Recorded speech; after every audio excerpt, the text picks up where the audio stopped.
सबसे पहले बना देना है आपको थैली नुमा संरचना, जिसको मूत्राशय कहते हैं। ठीक है, मूत्राशय के अगल बगल आपको ग्रंथि बना देना, जिसको हम कहते हैं शुक्राशय। ठीक है, फिर आप एक लंबा सा नलिका निकाल देना, जिसको हम मूत्र नलिका कहते हैं। ठीक है, इस मूत्र नलिका के अगल बगल एक और ग्रंथि बनाना, जिसको प्रोस्टेट कहते हैं। प्रोस्टेट के नीचे एक और ग्रंथि बनाना, जिसको बल्बोइरेथ्रल कहते हैं। और बल्बोइरेथ्रल के ठीक नीचे एक लंबा बेलनाकार संरचना बनाना, जिसको हम शिश्न कहते हैं। शिश्न बच्चा आगे से थोड़ा चौड़ा होता है, तो ये भी आपको बना देना है। अब आगे की तरफ बढ़ते हैं। ठीक है, ये शुक्राशय से गुजरती हुई एक नलिका दिखा देना।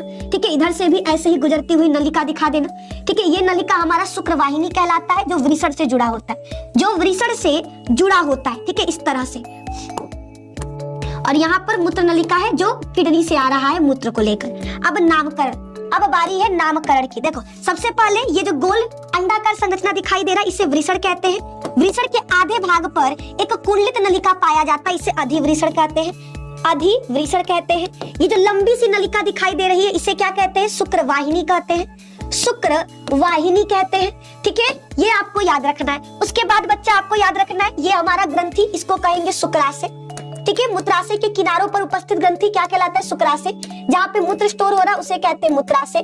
ठीक है, ये ग्रंथि कहलाएगा प्रोस्टेट। प्रोस्टेट। ठीक है, ये हमारा कहलाता है बल्बोइरेथ्रल, जिसको काउपर भी कहा जाता है ना दीदी? इडली डोसा का आटा मुख्य रूप से लैक्टोबैसिलस होता है। नहीं नहीं नहीं अंजलि, नहीं। ठीक है, नहीं, गलत है। लैक्टोबैसिलस के द्वारा हमारा दूध से दही बनता है। ठीक है, दूध से दही का निर्माण होता है। ठीक है, ये हमारा बल्बोइरेथ्रल है। बल्बोयूरेथ्रल है, जिसको हम काउपर भी कहते हैं। यूरेथ्रल, जिसको हम काउपर भी कहते हैं, काउपर भी कहते हैं। ठीक है, उसके बाद ये हमारा मूत्र नलिका कहलाएगा, जो मूत्र और वीर्य दोनों को बाहर निकालेगा।